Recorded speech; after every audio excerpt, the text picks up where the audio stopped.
Latin Bangla super কাপে Brazil ও Argentina match বাতিল হওয়ার জন্য তিনটি প্রধান কারণ উল্লেখ করেছে কর্তৃপক্ষ। হ্যাঁ দর্শক, তিনটি কারণেই ম্যাচটি বাতিল হয়েছে এবং সবচেয়ে বড় কারণটি হলো আর্থিক সমস্যা। হ্যাঁ দর্শক, অর্থ যোগান দিতে পারেনি কর্তৃপক্ষ, যার জন্য এই ম্যাচটি হচ্ছে না। কারণ এই ম্যাচটির জন্য প্রচুর পরিমাণ অর্থের প্রয়োজন, যে অর্থের যোগান দিতে পারেনি টুর্নামেন্ট কর্তৃপক্ষরা, যার কারণে বাধ্য হয়ে এই বিগ ম্যাচটি বাতিল করতে হয়। দর্শক, বাংলাদেশের জাতীয় স্টেডিয়ামে আর্জেন্টিনা ভার্সেস ব্রাজিল ম্যাচ কথাটি বলতে যতটা সহজ, করতে ততটা সহজ নয়। তারা প্ল্যানিং করে রেখেছিল এই ম্যাচটির জন্য ব্রাজিলের লিজেন্ড কাফুকে আমন্ত্রণ জানাবেন, কিন্তু এই সকল প্ল্যানিং এর মধ্যে আছে হাজারো কোটি টাকার বড় এক ধাক্কা, এবং এই টাকা পোষাতে হলে অবশ্যই তাদের প্রচুর পরিমাণ স্পন্সরশিপের প্রয়োজন আছে। যারা এই টুর্নামেন্টটি আয়োজন করেছে তাদের মূল ইনকামটি হবে স্পন্সরশিপ থেকে, এবং পর্যাপ্ত পরিমাণ ব্যয় হবে এই টুর্নামেন্টের ম্যাচগুলোতে এবং লিজেন্ড তারকাদের আমন্ত্রণ জানিয়ে। কিন্তু দিন শেষে দেখা যাচ্ছে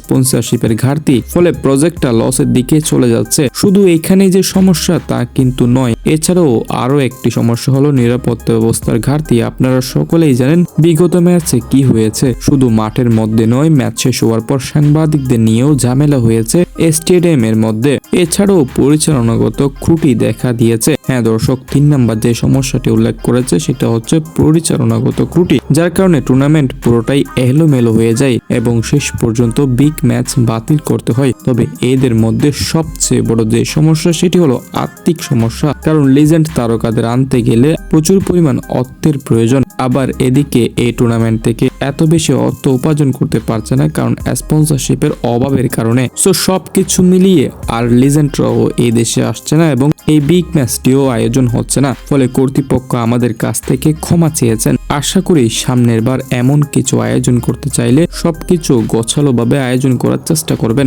তা না হলে এইবারের মতো আবারও উদ্বিগ্ন করতে পারে টুর্নামেন্টের মধ্যে।